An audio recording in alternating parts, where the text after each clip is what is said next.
Hello and welcome. We're going to talk a little bit about the Drasil, the lore of the Drasil faction in War Trigger. So the Drasil are probably maybe the most unusual faction in War Trigger. They're an alien race that evolved way on the outer fringes of the galaxy in which War Trigger is set. Essentially, they're tree-like beings. So imagine a planet where these trees evolved over millions of years, most likely, looking very much kind of tree-like, with their kind of roots in kind of swampy, watery, earthy kind of land all over a lot of this planet. And they evolved with a kind of sentience, so they had a kind of sense of self, kind of intelligence, but they still have that kind of limitation that we would think of as trees as having, where they can't really move very quickly.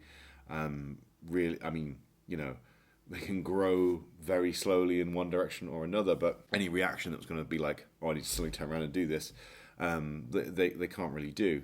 However, what they could do is they could generate different sorts of chemicals and different sorts of electrical currents in their roots.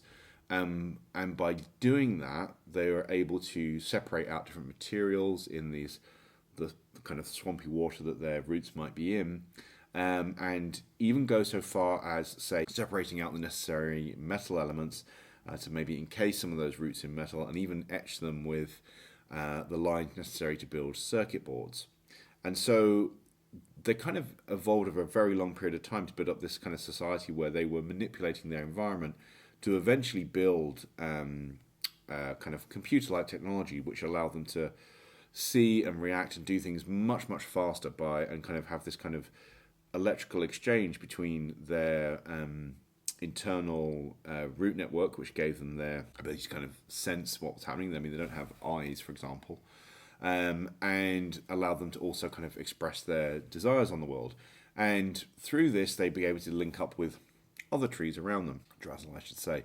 So the Drasil as a whole then kind of evolved into these pockets of areas on their planet, which they call groves, and that's kind of their collective term for home as well. So within that network, they are talking to each other, exchanging ideas, and then starting to build and craft and create things through this kind of chemical manipulation of their environment using their plant bodies.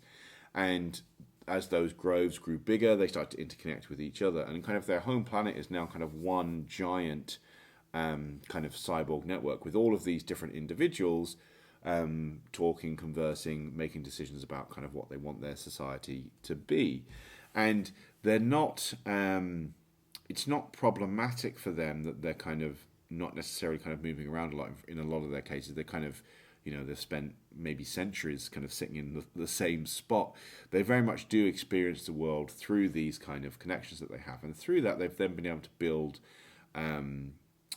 drones, simple motorized objects at first, but they eventually turn those into these kind of fully, or at least semi-autonomous drone devices that can then move much, much, much faster than they could ever could. They can fly around, do things for them, and eventually they were able to build ships able to leave their atmosphere and go and start exploring the galaxy on their behalf. And they started to plant seeds in other planets in their solar system and then throughout other parts of the galaxy. And gradually they started to build up this kind of, empire of sorts.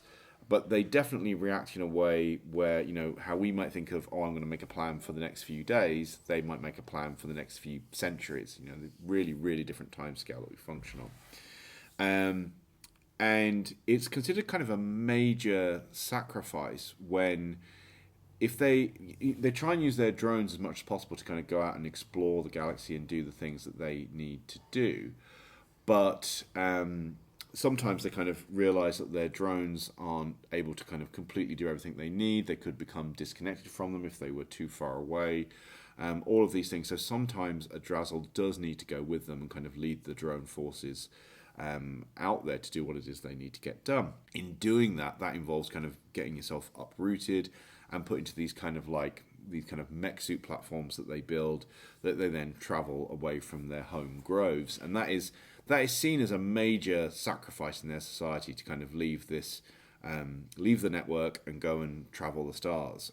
But there are some amongst the Drasil who kind of are excited by that idea of going exploring and sensing for themselves what the wider galaxy is like. Sometimes that separation and travelling away for extended periods of time can really alter the Drasil's world view. They maybe start to think that the home grove just doesn't understand what the world is really like, and what needs to happen, and could even lead to disagreements and fights with other Drasil in the most extreme of cases, or certainly maybe different judgments about what needs to be done about humans. They don't really distinguish between the colonists and Align Corps for the most part. They're just that humanity is such an alien organism to them that the fact that they're wearing different uniforms and have slightly different lifestyles doesn't really kind of factor into their thinking. They do worry about the horror. In fact, they do spend a lot of time at war with the horror, and it's kind of that their contact with the horror is certainly something that made them maybe move onto a more military footing as a society as a whole. Align Corps sometimes look on this as a beneficial thing of seeing the Drasil at war with the horror, and it avoids them having to deal with it. Kind of the two alien forces that humanity are worried about are busy fighting each other. Yeah, they are kind of, like I say, very, very, very different in that way. These kind of giant tree cyborgs flying through space with their armies of kind of robot drones, turning up in places and maybe wiping out the local sentient species, and then planting their own trees and starting a new grove and expanding the Drasil Empire, although they would probably see it more as cleansing it of parasites and supporting kind of the natural way would probably be their perspective on it. But that's the story of the Drasil.